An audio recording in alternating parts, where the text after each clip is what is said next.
Olá pessoal, sejam muito bem-vindos. Vamos dar continuidade à nossa aula de logística empresarial, hoje com a aula 4, logística reversa.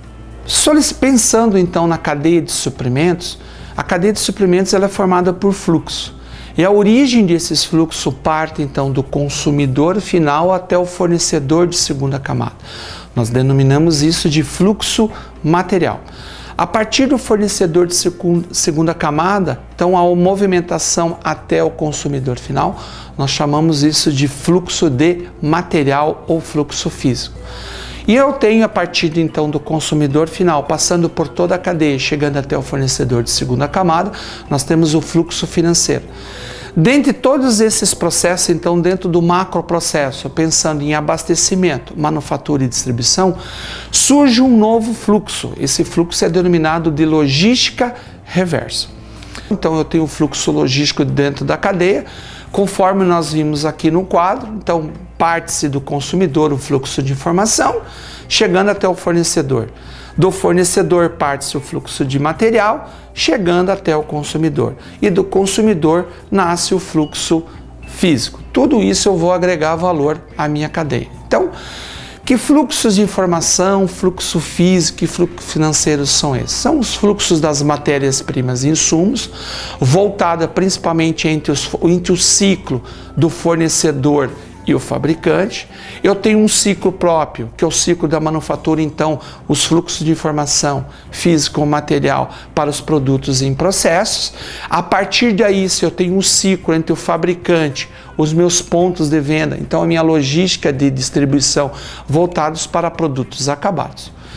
Tudo isso, então, desde o ponto de origem até o ponto de consumo, de uma forma eficiente e efetiva. E é claro, correspondendo às necessidades do cliente. Então, o produto certo, no lugar certo, no tempo certo, na quantidade certa, nas condições estabelecidas, para a montagem do meu nível de serviço. E é claro, ao menor custo possível. Então, pensando na nossa logística reversa, vamos fazer então a analogia entre eu tenho o meu fluxo de informação, o meu fluxo material e o meu fluxo de distribuição financeiro. Eu pego os materiais novos, passo por todo o processo logístico direto, então, dos meus suprimentos, passando pela produção e pela distribuição. Após o consumo, vamos pegar como exemplo uma embalagem, essa embalagem retorna, então eu chamo isso do meu processo logístico reverso, onde os materiais serão reaproveitados, passando pelos suprimentos, passando pela produção e passando pela distribuição.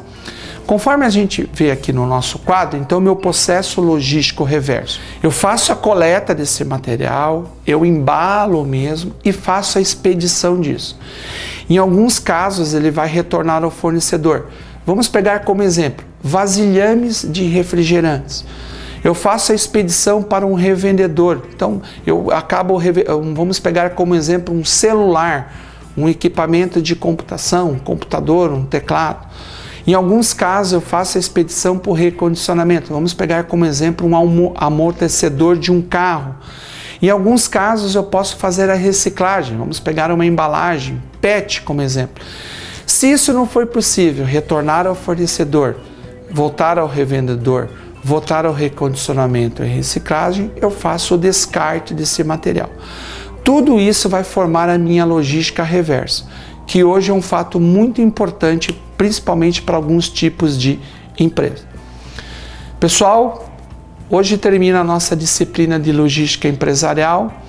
Eu quero que vocês tenham um bom estudo, façam ótimas leituras sobre o material. E é claro, nos vemos no próximo encontro.